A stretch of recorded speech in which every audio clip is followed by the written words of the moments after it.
Hi, I'm Rick Reef. Welcome to SoCal Insider. Well, the economy's in recovery. Well, the numbers say so anyway. Unemployment falling, housing prices rising, some jobs being created.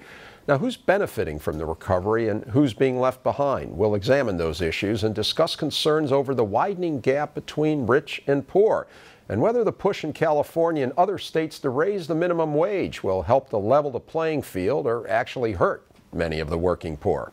But first, some people say the recovery isn't happening where they do business. David Nazar, what's the story? Rick, parts of Southern California are seeing the effects of a recovery, job openings, higher profit margins, technology startups, other businesses expanding for the first time in years.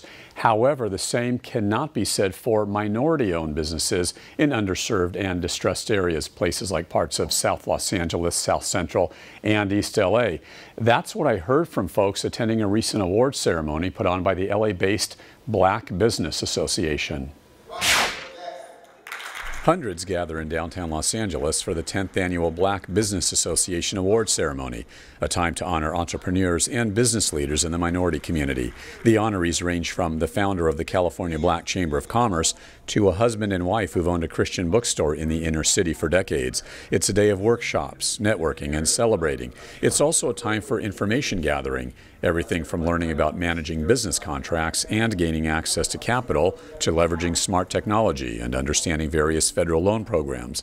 It would seem that the brain trust in here could help shape the community out here. Unfortunately, for a number of reasons, that hasn't been the case in the community of South LA and the likes. 2 decades ago, the civil unrest and rioting after the Rodney King verdict tore this area apart. Countless businesses were damaged and destroyed, folks in these neighborhoods fled, and by many accounts, South LA has never recovered. It would be tough to dispute that theory taking a look at the landscape today. Vacant lots, abandoned buildings, graffiti, empty storefronts, no people. In other words, no signs of life. While downtown LA is thriving with entertainment, retail, and housing, some of the surrounding inner city neighborhoods look like a third world country. Ezekiel Patton Jr. is a critic. Patton has been entrenched in the inner city black business community for almost a quarter century. He owns Patton Energy on Main Street in South LA. His company markets and sells fuel products and currently has 9 state contracts. LA has not developed in the black areas precisely. Now there are black and brown areas. There's still no development. The Crenshaw Shopping Center and the Santa Barbara Plaza are a prime example. Used to be a thriving area over there. Now it was the first shopping center in the U.S., the Crenshaw Shopping Center. Now it's probably one of the worst shopping centers in the U.S. But small businesses have been hurting. If you go down Crenshaw, all the car dealerships, we know the economists are gone. They all are gone. The lots are vacant. They haven't done a thing to rebuild them. So there's pockets in the city where they made progress, but for the majority of the inner city community, where the blacks and browns live, they have not been any progress. Why is that inner city community still being neglected? I think you have a lot of neglect when it comes to developers. I think they think that if they build, they won't get the return on their investment. But black folks spend more money than anybody else. Patton says it's been decades since developers or city leaders worked to infuse the black community with either money or programs to incubate business.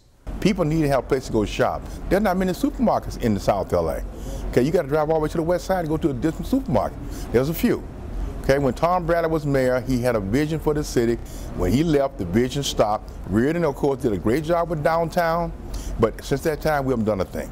It's been decayed and decayed, and it's not getting any better, it's getting worse. LA Mayor Eric Garcetti says it's a new day in the city. In a statement to PBS SoCal, the mayor told us, quote, "Creating jobs and improving our economy is my top priority, and this focus extends to South Los Angeles and every LA neighborhood." Garcetti says in addition to leveraging the Crenshaw line as an economic catalyst for South LA, I'm cutting red tape and streamlining permitting and application processes to make it easier to start businesses throughout Los Angeles, especially where they are needed most, end quote. Victor Parker also says there are reasons to be encouraged about future business prospects in the inner city areas of Los Angeles. Parker is with the U.S. Small Business Administration's LA District Office. We're doing several programs. Actually, we're starting with our Hub Zone program, which is a program that's designed for historically underutilized businesses. And so that program requires that businesses located in that area actually hire employees who also live within that same tract. We've also created some new loan programs designed to take businesses away from the traditional lending environment and now have them do certain things through our Community Advantage program as well as our microloan program, so that the businesses are now able to work with institutions that can really orient them with the community and keep them connected going forward. Many folks at the awards ceremony say the federal government, as well as state and local politicians, talk a good game, yet nothing's really getting solved. Why has it been so difficult for many black business owners to start a business in Los Angeles, especially post-LA riots?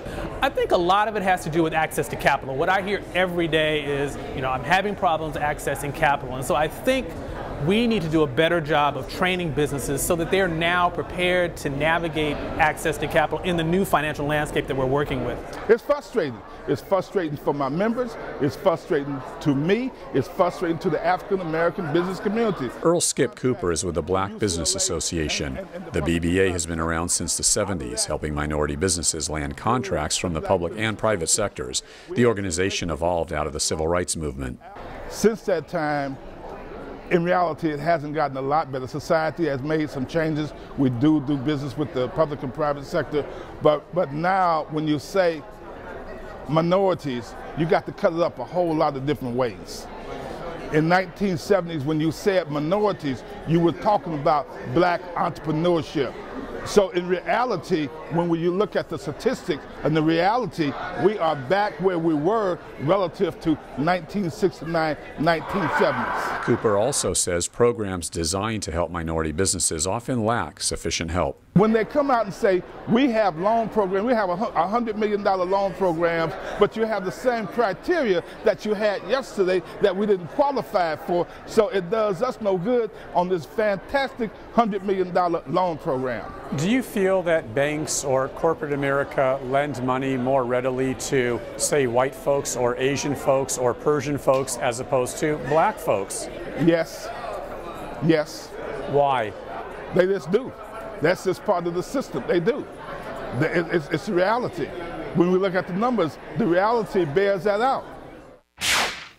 And Rick, it's a common theme echoed in the black community, discrimination regarding lending practices to African Americans and developers basically standing on the sidelines, not wanting to take a chance on inner city business. So Rick, I ask you, because you're a business guy, executive editor of the OC Business Journal, a former writer at Forbes, do you see this as a matter of, let's say, skin color or simply the color green? Well, I don't know if it's simply the color green, but I didn't even hear Skip and Ezekiel really talk about discrimination so much as that this is the way it is and that there's trouble with access to capital and those kinds of things. It's so frustrating because when you think about it, you've got a federal official there. How many times over the years have there been federal officials talking about programs to help this area? How many times has a new mayor come with an initiative to do something, and it doesn't seem to get better? And it is very frustrating. And I think it really does again get back to get on one of my soapboxes. Education, K through 12 education is so important. And I think a lot of the kids growing up in these areas aren't getting the education that they should, and that's where you have to start. I think it's a very difficult process. And again, talk about business, hundreds of millions of dollars through Rebuild LA after the Rodney King riots. Some areas were helped by that, but it obviously hasn't addressed the overall problem. Yeah, I mean, I disagree with that. Rebuild LA in the vicinity of downtown and the very neighboring surrounding area. Sure, they infuse that with a lot of money. But again, you go anywhere outside of that and it's a third world country, and there does need to be some economic help there. David, I think Rebuild LA did do a lot, and if it didn't solve the problem, I don't think you can really argue. I would say it just shows how intractable those problems are. But anyways, thanks for the report. Okay, and now joining me to talk about the recovery's winners and losers, an economist, Essie Adibi, director of the Anderson Center for Economic Research at Chapman University, a labor leader, Connie Leyva, president of the United Food and Commercial Workers Local 1428 in the Inland Empire. Connie's also president of the California Labor Federation, and Mark Wilbur, president and CEO of Employers Group, an advocate for businesses. Welcome, all of you. And Mark and Connie, I know you both are very familiar with the situation in South Central and the inner city. Your thoughts, Mark? You represent a lot of employers and stuff. What are your thoughts? Yeah, we work with also the Black Chamber as well, and it's really a difficult situation because that drum has been being hit for so long now, and the access to capital, and not just in that community. I mean, that's up and down the state when you're during the recession years, as you remember. But right now, a lot of this has to do with people competing for those dollars. So if you're a bank and you have 9, 10 different business plans sitting in front of you, you're going to be taking a look and making choices. And part of the problem in those areas is, as you know, crime. And crime, it costs to protect your business. It's one thing that, you're going to open up a shop.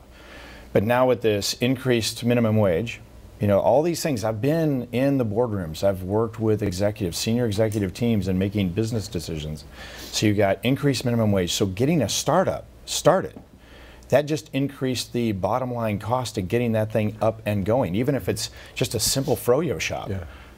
So all these things, they compete for these dollars. And so if you're a bank and you've got funds right now, and yeah, we're coming out, we're inching out of this recession. It's not like, the glory days, like we've blown out through the recession. We've come limping, crawling out of it. And so if you're a bank and you're going to lend those dollars, you're going to lend it in the safest, amenable ways possible. Okay. And that's what makes it really tough right now. And Connie, how about you? You're representing people who, are some of your folks are people who live here and and are trying to better themselves. What's your take on all this? First, thank you for having us today, Rick. This is a very important issue to be discussing. On September 6th, myself and other labor leaders from the Los Angeles area and community leaders came together at the first ever Black Worker Congress. Black workers are recovering even less quickly than white workers. Right now, 39% of black workers are either unemployed or underemployed versus 29% of white workers. And so we came together saying we have legislators who are trying, but it's not working. Maybe we need to fix this problem ourselves. And when workers do get jobs, we want them to be good, sustainable jobs. While the minimum wage is going up, which we are happy about because that raises the boat for everyone, raises the floor for everyone.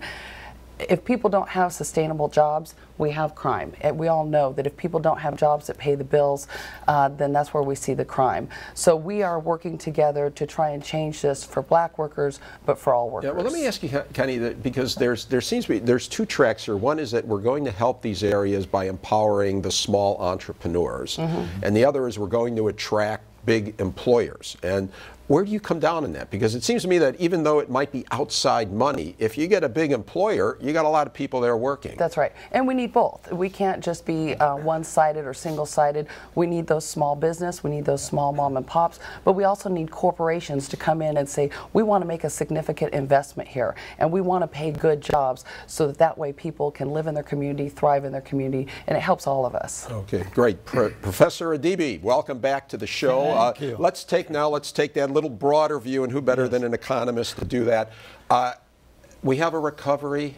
Tell us what this recovery is all about. It doesn't feel like it, huh? Basically, this recession was obviously devastating. We know that. It was broad-based. It hit almost every sector of the economy. And when we came out of it, which supposedly, technically, recovery has started in 2009, second quarter. So count 10, 11, 12, almost 13. We're seeing very slow progress when it comes to job creation. The GDP, the output is improving, but job creation is not as strong. Now, why is that? I mean, you would think if you're putting out more, you hire more people. Part of it, right? I don't want to refer to minimum wage. We can talk about that. Yeah, we'll talk about that. We're going to talk about that. The most important thing is employers to learn how to squeeze more out of their existing worker. So, and when they're faced with uncertainty, they're not going to rush out. The demand increases, maybe 2, 3, 4 percentage points. What they're going to do is they give overtime, they get more productivity, and they don't hire people. Yeah. And if they hire, then again, they hire part-time people for different reasons. So it's an uneven recovery. Okay, now in two ways. Let me qualify on that. In two ways. One, geographically is uneven, and the other one is by job sectors. If you look at the sectors of the economy that are doing well. Let's talk about each of those. Give us like 2 sectors that are doing well and 2 that are not doing very well. The 2 sectors are the healthcare is strongest, and finally construction. These are the fastest growing sectors. in our economy, particularly in west side of the state. And construction's good. Construction is excellent because of the multiplier. When you build a new home, that's not the end of the story. You have to fill it with furniture, landscaping, trips to Home Depot, a couple of hundred of those. Right, so that's good. How about a couple sectors that are not looking good? Right government, for the first time this recession hit the government, so they're not generating as many jobs. Some people like that, obviously, but it's still, you know, it's jobs that we're looking for. And retail. Retail is not coming back in spite of, you know, consumer confidence. It's a terrible time of year to be saying that. What a lump of coal. Everything is relative. I mean, retail employment is higher than last year, but when you look at historical basis, it's not coming back. And you mentioned geography. Yes. Explain that just briefly, especially here as it impacts California. See, most people think of California as north versus south, and what I'm suggesting, things have changed. Now it is east versus west. And if you look at the western side of the state, starting from San Diego, come up San Diego and Orange County, Ventura, Santa Barbara, and then Bay Area, we are much more diversified economies, this western side, and they're benefiting from growth in healthcare, education, name it, professional business services. When you look at the eastern side of the state, and start from, again, San Bernardino, Riverside, Fresno, Modesto, Sacramento, these areas were basically driven by single engine or 1.5 engine. It was construction and retail. And the demise of those two sectors really hit them hard. And because it's not coming back as fast, that's why you have problem with job creation in these part of the areas that we're talking about. And you point to Connie, of course, Connie, you are you're one of the leaders in the Inland Empire, and that is one of those eastern areas we're talking about. So how do you see this recovery impacting or not impacting the folks that you represent? Oh, it's tremendously impacted our members. We can just get down to the dollars and cents. When people have money, they shop. They go to the grocery store, they spend money. Our members get more hours. Retail is 70% part-time.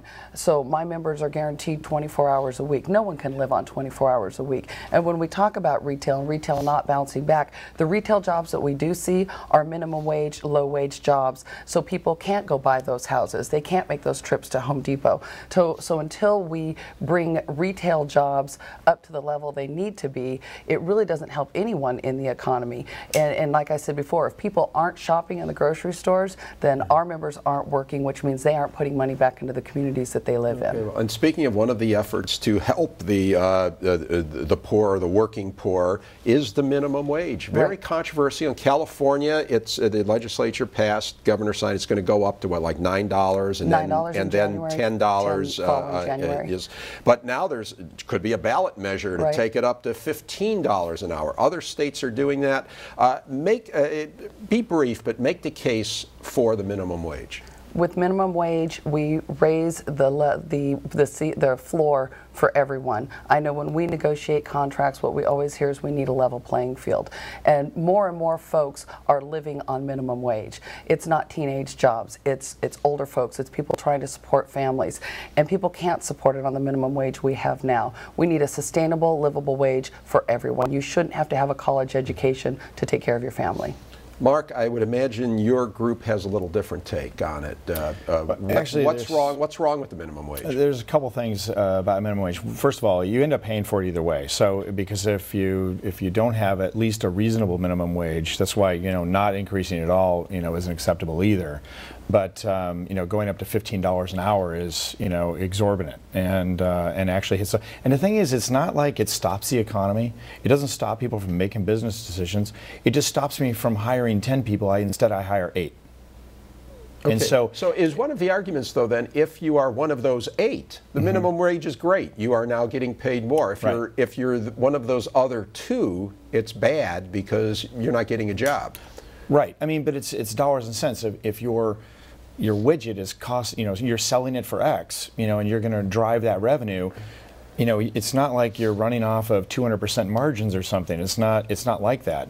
When you're running a business and you've got distribution and everything else, all those costs of that organization, and then throw on top of it this uncertainty with the healthcare issue.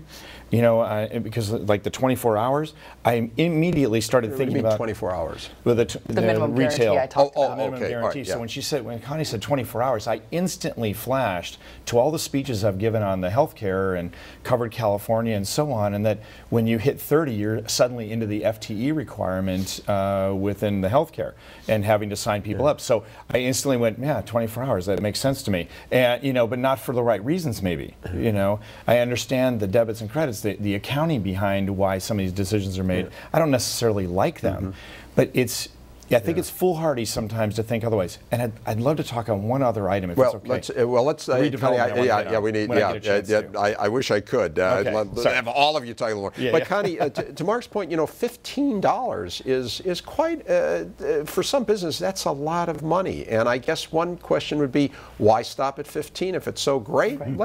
Everybody should make $50 an hour. You know, I think that is a little ridiculous, right? $50 an hour. Everyone would love to make that. Well, then why is 15 good instead of 10? Because 15 is closer to a livable wage. If you look at rent, if you look at car insurance, if you look at gas, if you look at food, $15 gets people to a more sustainable wage.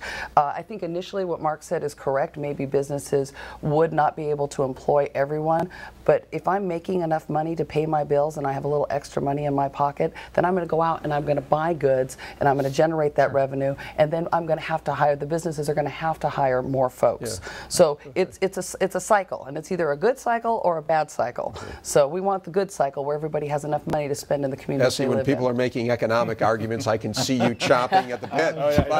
But in a way, isn't that true that, like, especially for the poor people, you give them money, boom, they spend it, it goes back into the economy. What do you make about of this whole argument? Well, first I want to say that I agree. Nobody can live on $10 or $15. I have no question on that. It's very difficult. And the only way they can increase really true earning power is what you said, education. And people who are working at minimum wage typically are not highly educated. But as an economist, every time you make something more expensive, people would use or buy less of it. Right. So we are basically bettering off people at the higher minimum wage at the expense of the others. And I think one thing you should remember, we just saw this tape about South LA. A business wants to borrow money and start a business, he has to show a business plan. He has to say how many people he has to hire. Can he justify at those kind of wages to survive in that environment? Do you think it's different though if everyone has the same floor, if everyone has the minimum wage? Oh yeah, it is. Let me use one example. Let's say, I don't want to use any particular business, but fast food industry, the larger one. They can use automation, right? They could reduce less labor hours and produce as much more, but mom and pop cannot use that. And those people are going to get hurt by higher minimum wage. And again, don't take me wrong, I think even 15 you cannot live on it, you know. But when you look at the economy, I mean, as a whole, I believe the only way people can earn more is via being more productive and education. And that's the only way you can make it. Even though we're more productive in this country than we've ever been. So we don't raise the minimum wage to $15 an hour. You have a corporation like Walmart who could not raise any of their prices and pay everyone $14.79 an hour. So then you've got the largest employer in the world paying people closer to a livable wage. Then maybe McDonald's doesn't have to pay people $15 an hour. Yeah, but you're assuming Walmart can afford to pay 15 and still make money, and their stockholders. This was good because I just got to sit back and not say anything. Although, Connie, to bring it full circle, one of the businesses that is in South Central is Walmart. They are there. They're all those great low-wage jobs. Yay! A good doctor, though. You made a good point, though. The people that get hurt are the small businesses. That's what's hard. All righty, you guys have taken me over here. Very good. You can watch this show and past shows at rickreef.com. Segments of the show can also be viewed at pbssocal.org. My guests have been Essie Adibi, Connie Leyva, and Mark Wilbur. Thanks for watching. We'll see you again on SoCal Insider.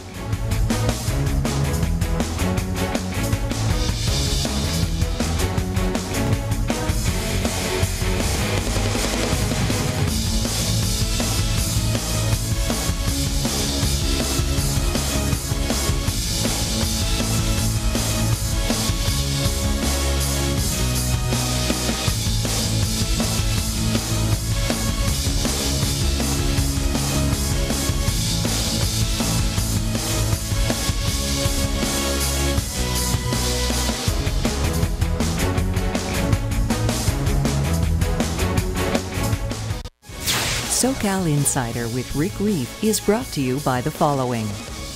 5 Point Communities is a proud sponsor of PBS SoCal. 5 Point Communities is an independent real estate development company with assets under management across California. More information available at www.5pointcommunities.com.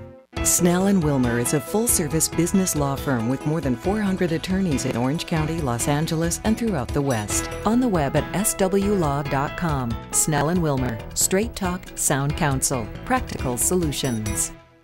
Relief Pod's latest generation of safety kits now go everywhere you go. Relief Pod's organized, color-coded, and compact safety kits keep first aid and emergency items accessible for a safe lifestyle every day. Relief Pod. Live ready. A healthy future for you, your family, and your business is why Memorial Care Health System transformed healthcare. Our hospitals, physicians, and outpatient centers keep patients healthy and care for them when they're not. Memorial Care, one healthcare system leading the way. Almost everyone in America knows someone who's suffering from Alzheimer's. At UC Irvine, we're discovering new treatments for this devastating disease.